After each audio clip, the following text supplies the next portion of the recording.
I am gonna die immediately. There is no hope. And the rushing strat did not work. This is conventional warfare now. This sucks.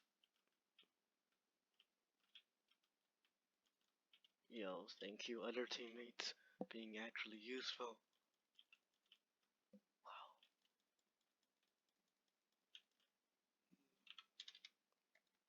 And I died. Wait, did green lose to red yet? I swear I saw like a gazillion like other people. I saw foreigners near. I saw foreigners near green. Sound check. Hello. Hello. Oh my God, Dirk. All right.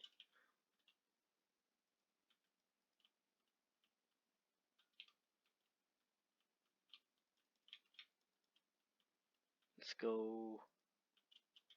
Parkour, parkour, parkour.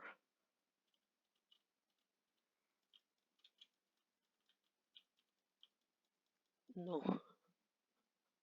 Oh, it was filled full of lead. It's fun when you get those unique texts. It's just nice.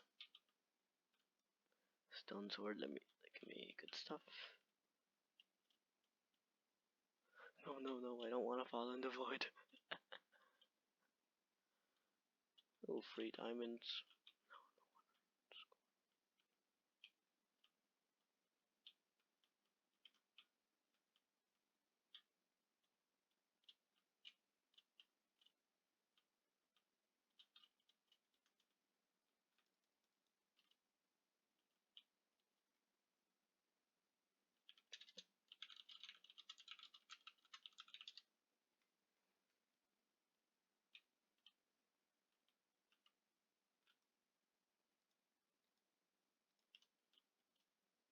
Oh, okay, the bed has been upgraded.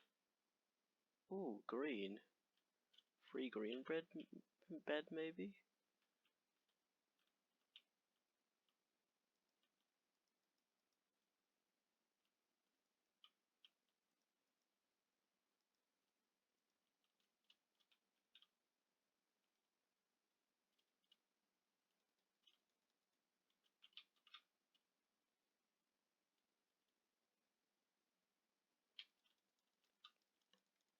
Oh,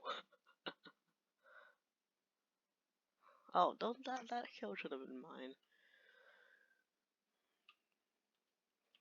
Okay, communism, war communism. You see, you know what war communism is? That was the that was the true interpretation. Oh my God, that was the interpretation of communism back then. Oh my, no, no, oh no. That was the interpretation of communism back then in the Soviet Russia. Just so you see, what they were doing was they abandoned currency, they abandoned all that stuff, and they just did. The state owned everything. That was called war communism. That happened about for 4 or 5 years or so, and it tapered off because it sucked.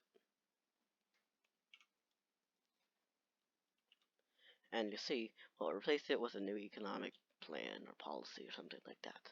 But the thing is, the reason it failed was because the government decided everything. The government decided the price of grain and all that stuff. So like, if you were a factory owner, the state gave you a resource. State told you how much to sell. So you wouldn't produce as much as you wanted if you wanted to make as much money. And same thing with the grain owners. So the problem with that is the farmers don't produce as much, and also all the prices are controlled. Firstly, this brings a lot of cost. So like, yes, so it's inefficient, costs a lot of money, and it just doesn't really work out. Secondly,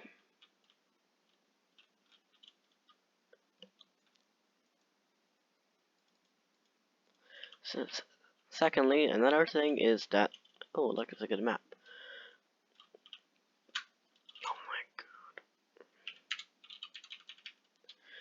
Yeah, so another thing is since the currency and the prices are controlled, even if let's say there's a lot of grain and not people want the grain, the prices will remain the same. So this has led to a lot of mismanagement where the state really mismanaged how much grain was given out.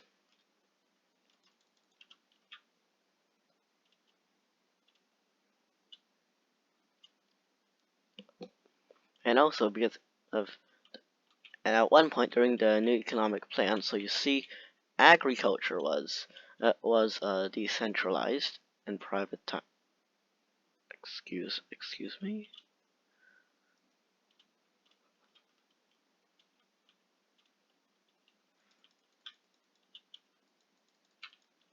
Even though the farming was decentralized, the the the factories were not. So you see what happened was that the people who made grain, they could sell as much as they want. They only had to pay a tax. However, the factory owners, they did not.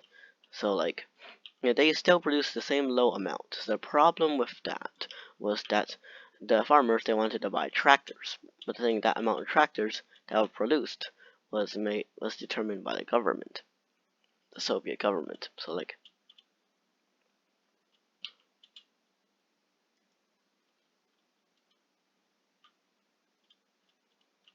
So even though what is this?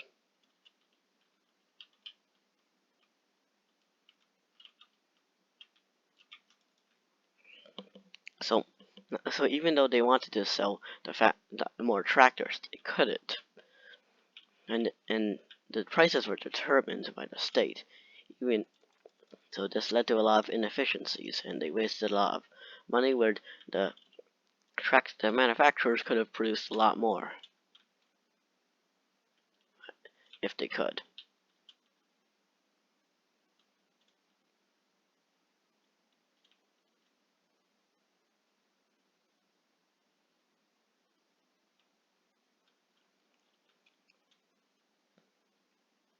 Not only that, so this costs a lot of money in determining the prices. You see, but oh, why are they giving us free stuff?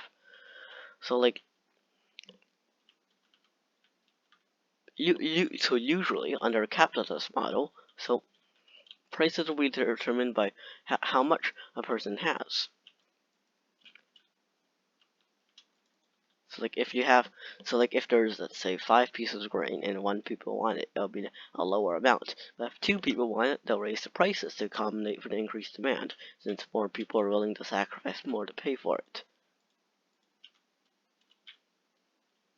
However, under the communist rule, this was not the case because it was not controlled.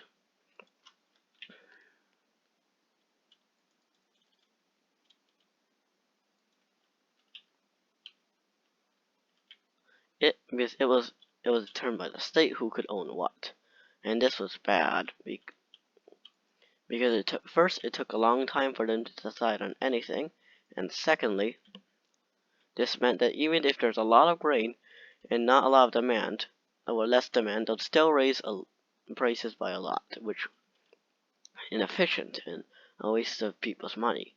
And if there's not enough, and they would keep the prices, which would result in famine.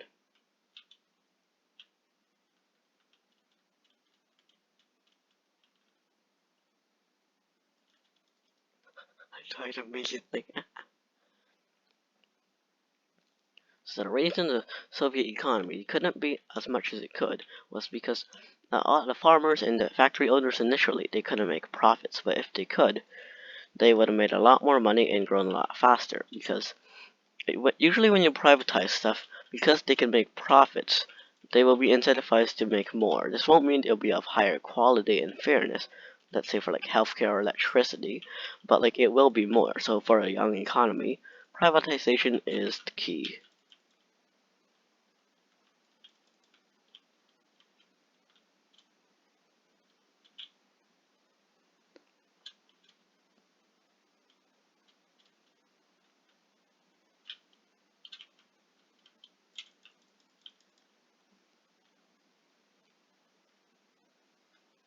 And now you're gonna watch me absolutely die in this Bed Wars game.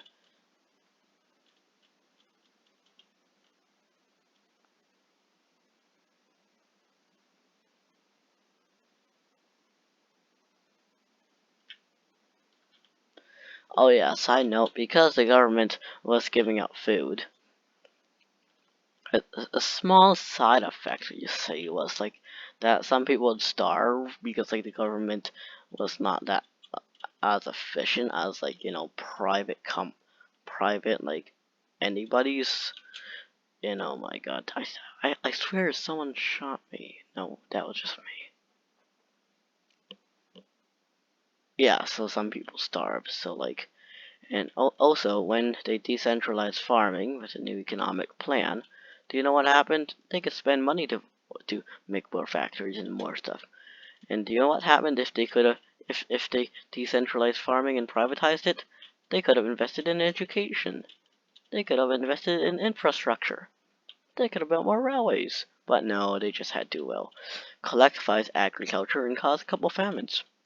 Hooray.